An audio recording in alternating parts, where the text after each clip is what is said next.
Assalamualaikum teman-teman. Kali ini aku mau buat kue nastar lagi dan akan memberikan tips bagaimana kue nastar kalian benar-benar lumer, terus olesannya mengkilat dan tidak mudah retak. Penasaran? Langsung aja kita mulai yuk. Let's cooking. Agar nastar kalian harum, di sini aku tambahkan 100 gram butter royal crown dan 300 gram butter wisman. Kemudian aku tambahkan 60 gram gula halus. Gula halusnya kita saring ya, biar tidak menggerindil.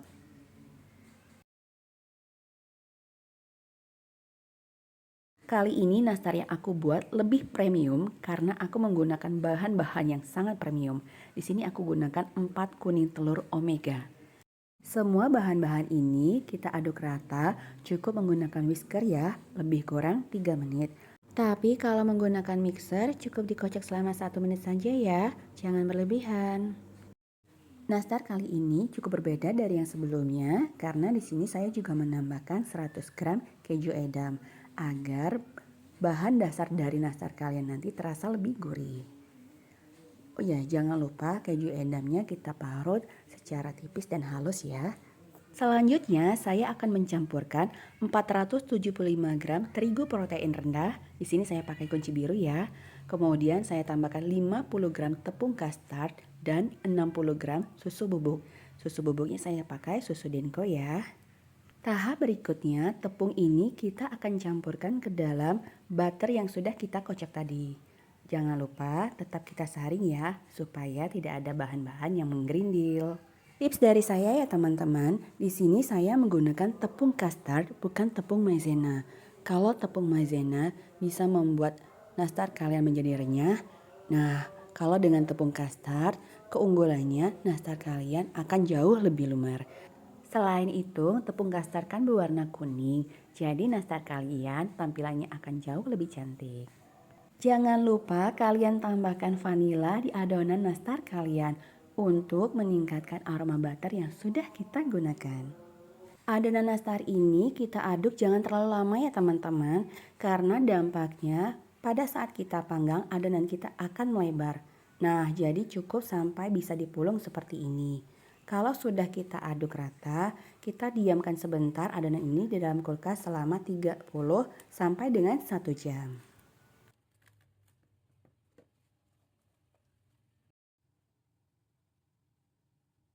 Setelah adonan dasar ini saya istirahatkan selama 60 menit di dalam kulkas. Selanjutnya saya timbang berat adonan sebesar 8 sampai dengan 9 gram untuk adonan dasar dan 5 gram untuk isian selai nanasnya. Tahap berikutnya, adonan ini kita bulatkan sampai permukaannya mulus, kemudian kita pipihkan, lanjut kita ambil isian nanas. Selanjutnya, selain nanas ini kita tutup seluruh permukaannya dengan menggunakan adonan dasar. Kita bulatkan kembali sampai permukaannya benar-benar mulus. Nanti nastar kalian akan cantik.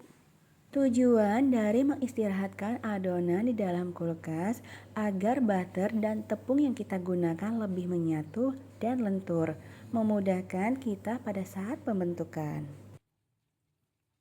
Selain itu, adonan kalian tidak akan mudah melebar berlebihan pada saat dipanggang nanti. Nah, ini tahap yang paling penting pada saat pengolesan. Di sini, saya menggunakan telur omega karena warna yang kita dapatkan itu akan berwarna kuning keemasan yang sangat cantik.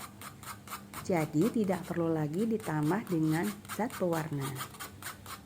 Jangan lupa kuning telurnya tetap kita saring ya, agar tidak ada menggerindil pada saat pengolesan nanti.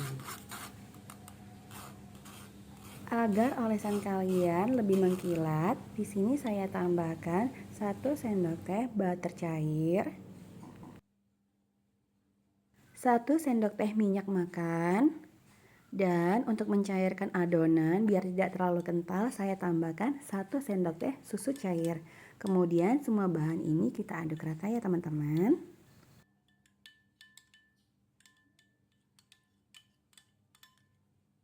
Tahap selanjutnya, adonan yang sudah kita bentuk, kita panggang di dalam oven dengan suhu 150 sampai dengan 165 derajat Celcius selama 30 menit.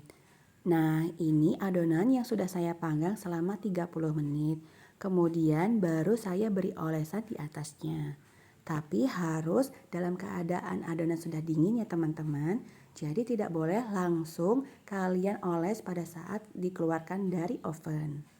Kenapa tidak boleh langsung diberi olesan pada saat dikeluarkan dari oven? Karena suhu adonan kalian masih panas dan kalian langsung timpa dengan olesan, maka yang akan terjadi olesan kalian akan timbul bercak-bercak. Sehingga olesan kalian tidak akan mulus permukaannya. Lanjut tips dari saya pada saat pengolesan, sebaiknya loyang sesekali kita putar ya.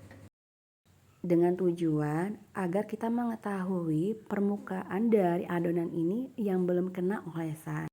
Kita kan ingin ya teman-teman warnanya ini rata di seluruh permukaan. Untuk proses pengolesannya saya mulai dari pangkal sampai dengan ujung. Kalau sudah sampai ujung saya balik lagi ke pangkal, karena kan kalau yang di pangkal ini bahannya udah meresap ya teman-teman. Jadi kita bisa timpa dengan olesan yang kedua. Tips selanjutnya dari saya, jangan berikan olesan dari tahap awal pemanggangan, karena kan durasinya lebih kurang 50 menit untuk pemanggangan. Jadi, kalau dari awal kita berikan olesan, dikhawatirkan nanti akan mudah gosong, sehingga tidak mendapatkan warna kuning keemasan seperti yang kita inginkan. Kalau seluruh permukaan sudah selesai kita oles, selanjutnya kue ini kita panggang lagi di dalam oven dengan suhu yang sama selama 20 menit. Yang harus diperhatikan juga ya teman-teman, adonan selai kalian jangan terlalu basah dan lembek karena akan mengakibatkan adonan kalian menjadi retak pada saat dipanggang nanti. Yang bagus itu adonan selainya tidak terlalu banyak lengket di tangan pada saat kita pulung. Alhamdulillah, ini adalah kue nastar hasil buatan saya. Kalian bisa lihat kan teman-teman, warnanya itu begitu cantik, kuning keemasan dan rata di seluruh permukaan tanpa ada yang retak-retak. Kalian bisa lihat ya teman-teman, kue nastarnya begitu lembut. Dan untuk isian selai nanasnya sendiri, kalian bisa lihat di video saya yang sebelumnya ya teman-teman. Semoga tips yang saya berikan dapat bermanfaat. Jangan lupa like, share, dan subscribe ya teman-teman. Terima kasih sudah menonton video saya. Dan terus dukung video saya selanjutnya.